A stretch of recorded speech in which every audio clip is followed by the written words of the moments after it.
भोले भक्त की कथा। एक गरीब बालक था जो कि अनाथ था। एक दिन वो बालक एक संत के आश्रम में आया और बोला कि बाबा, आप सबका ध्यान रखते हैं, मेरा इस दुनिया में कोई नहीं है, तो क्या मैं आपके यहाँ आश्रम में रह सकता हूँ? बालक की बात सुनकर संत बोले, बेटा तेरा नाम क्या है? उस बालक ने कहा, मेरा कोई नाम नहीं है। तब संत ने उस बालक का नाम रामदास रखा और बोले कि अब तुम यहीं आश्रम में रहना। रामदास वहीं रहने लगा और आश्रम के सारे काम भी करने लगा। उन संत की आयु 80 वर्ष की हो चुकी थी। एक दिन वो अपने शिष्यों से बोले कि मुझे तीर्थ यात्रा पर जाना है, तुम में से कौन कौन मेरे साथ चलेगा और कौन कौन आश्रम में रुकेगा? संत की बात सुनकर सारे शिष्य बोले कि हम आपके साथ चलेंगे, क्योंकि उनको पता था कि यहाँ आश्रम में रुकेंगे तो सारा काम करना पड़ेगा। इसलिए सभी बोले कि हम तो आपके साथ तीर्थ यात्रा पर चलेंगे।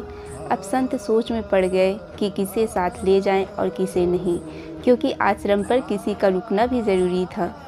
तब बालक रामदास संत के पास आया और बोला, बाबा, अगर आपको ठीक लगे तो मैं यहीं आश्रम पर रुक जाता हूँ। संत ने कहा, ठीक है, पर तुझे काम करना पड़ेगा। आश्रम की साफ सफाई में भले ही कमी रह जाए, पर ठाकुर जी की सेवा में कोई कमी मत रखना। रामदास ने संत से कहा कि बाबा, मुझे तो ठाकुर जी की सेवा करनी नहीं आती, आप बता दीजिए कि ठाकुर जी की सेवा कैसे करनी है, फिर मैं कर दूंगा। संत रामदास को अपने साथ मंदिर ले गए। वहाँ उस मंदिर में राम दरबार की झांकी थी। श्री राम जी, सीता जी, लक्ष्मण जी और हनुमान जी थे। संत ने बालक रामदास को ठाकुर जी की सेवा कैसे करनी है सब सिखा दिया।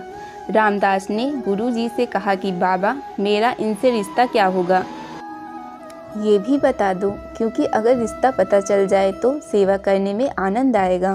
उन संत ने बालक रामदास से कहा कि तू कहता था ना कि मेरा कोई नहीं है, तो आज से ये राम जी और सीता जी तेरे माता पिता हैं। रामदास ने साथ में खड़े लक्ष्मण जी की ओर देखकर कहा, अच्छा बाबा, और ये जो पास में खड़े हैं वो कौन हैं? संत ने कहा, ये तेरे चाचा जी हैं, और हनुमान जी के लिए कहा कि ये तेरे बड़े भैया हैं।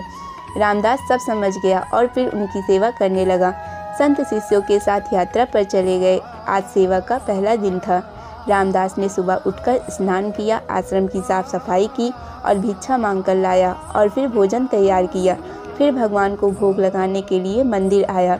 रामदास ने श्री राम, सीता, लक्ष्मण और हनुमान जी के आगे एक एक थाली रख दी और बोला, अब पहले आप खाओ, फिर मैं भी खाऊंगा।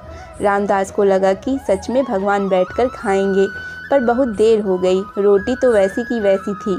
तब बालक रामदास ने सोचा, नया नया रिश्ता बना है तो शर्मा रहे होंगे। रामदास ने पर्दा लगा दिया। बाद में खोलकर देखा, तब भी खाना वैसे का वैसा पड़ा था।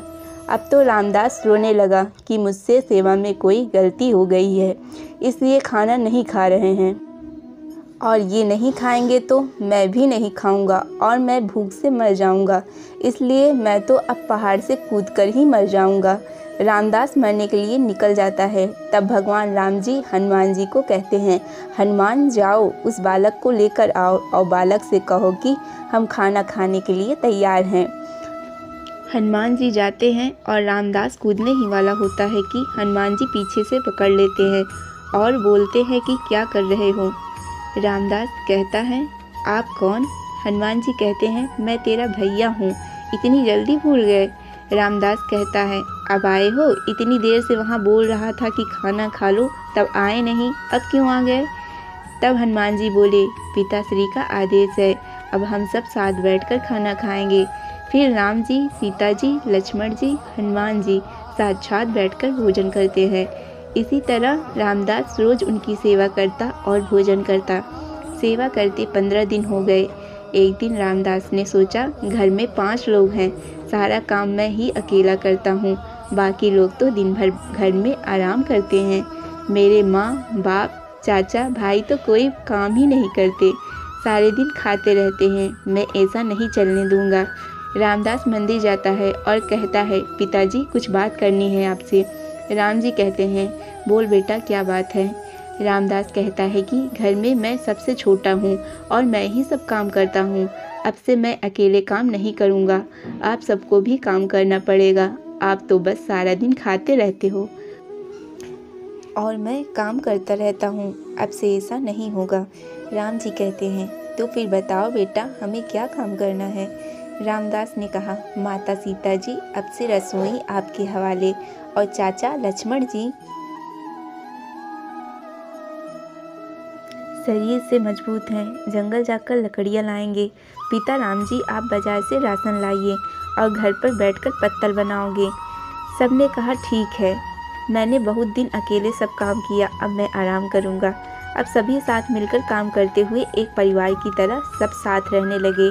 एक दिन वो संत तीर्थ यात्रा से लौटे तो देखा आश्रम तो शीशे जैसा चमक रहा है। वो बहुत प्रसन्न हुए। मंदिर में गए और देखा कि मंदिर से प्रतिमाएं गायब हैं। संत ने सोचा, कहीं रामदास ने प्रतिमा बेच तो नहीं दी। संत ने रामदास को बुलाया और पूछा, भगवान कहाँ गए।